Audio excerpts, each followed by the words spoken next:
So folks, how are we doing? This is our sideline hip internal rotation. I'm with my good client Fra here, who is basically just in for his follow-up session before his movement assessment last week. His assessment identified that he had a severe lack of internal-external rotation of the hips. So this is one of the drills that I will be giving him for the next 6 weeks to bridge the gap and to help him take back better control of his hips. So when he uses them for squats, deadlifts, walking, running, that he actually uses them efficiently, so that other things don't overwork, which in the long run will lead to less injuries, basically. Alright, so getting this one set up, we want to have the shoulder, the hip in a nice straight line. Okay? Number two, we want to have a nice 90-degree angle from the hip, the knee, and the ankle. From there, we want to have the hands clasped together, and we want to make sure that the shoulders are stacked on top. It's very, very easy to be in a position like this where the bottom shoulder is pulled back. We want to have a nice straight line. And from there, we want to make sure that the bricks are set up to a level that doesn't put his head in a compromising position, okay? Nice straight line going down through. Last but not least is the brick in between our thighs here. Now, that's basically just our pivot point. It's not really for squeezing. We can use it for adding tension as we get into the drill itself, but if we focus on too much squeezing there, it's going to put it into the adductors rather than the actual internal rotation, which is right in the hip flexor here, essentially. So, from there, Fra is going to imagine there's an X on his thigh here, and as he's internally rotating, the heel is coming up because the thigh is turning, not because he's driving with the heel. A reason why people don't feel it in the right muscles is because they think about just pushing through it. I really love the idea of closing the eyes and visualizing. All the clients that I've worked with, it has made it so much better, and they're getting much more out of the work. So Fra, going here, you know what's going on, the X is on the thigh, you're going to start turning that X so that this heel starts coming up.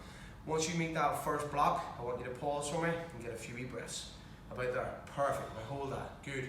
Couple of breaths, nice. And then very, very gently controlling it, nice, and back down to the start position. One of the real common compensations, or mistakes, that people make actually, when they're internally rotating the thigh, they go the concentric part really, really well, and then they let the foot fucking drop down and smash off the floor. You must control the concentric just as well as you control the eccentric. It is so important. And again, for one more rep. Nice, keep coming, keep coming, keep coming, keep coming, keep coming, and hold it there. Boom. Don't let me push it down. This is just a means for making Fra work harder. If you have a partner with you, it's fucking deadly. If you don't, you can strap an ankle weight on, but it's not the same. And gently back down. Good, Fra. You go a little bit quicker now, mate. Good job. So, common compensation with this one, and these are very, very easy to miss. So you need to have a good eye and you need to pay attention. As Fra's hitting end range, if he was just pushing with his foot opposed to turning the thigh, a real common compensation is a packing of the obliques and the side core here, alright? Which in turn will pull the pelvis up and will actually put a slight bit of a curve on the spine.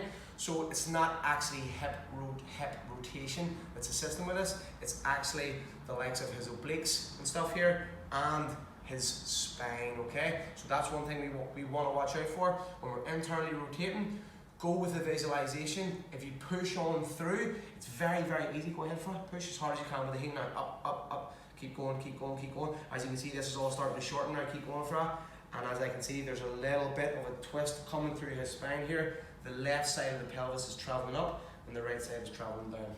That is not, even though you can get 6 inches higher here, it's the little to no benefit, as it's not the actual hip doing the work anymore.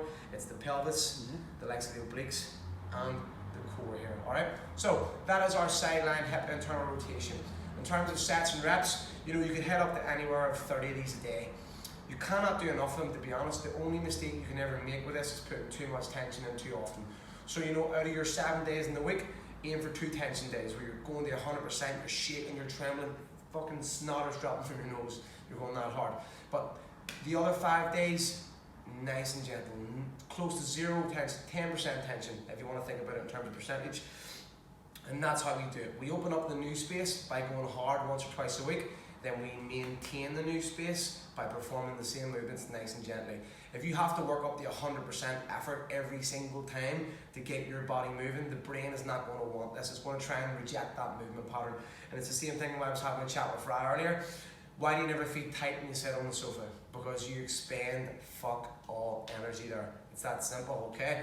The same is true for mobility. If you constantly have to work as hard as you can, it's going to take so much longer to get that progress, and there's no guarantee that the brain and the central nervous system will ever actually start to enjoy it. Okay, so that's our hip internal rotation. I hope it's some benefit. Thank you.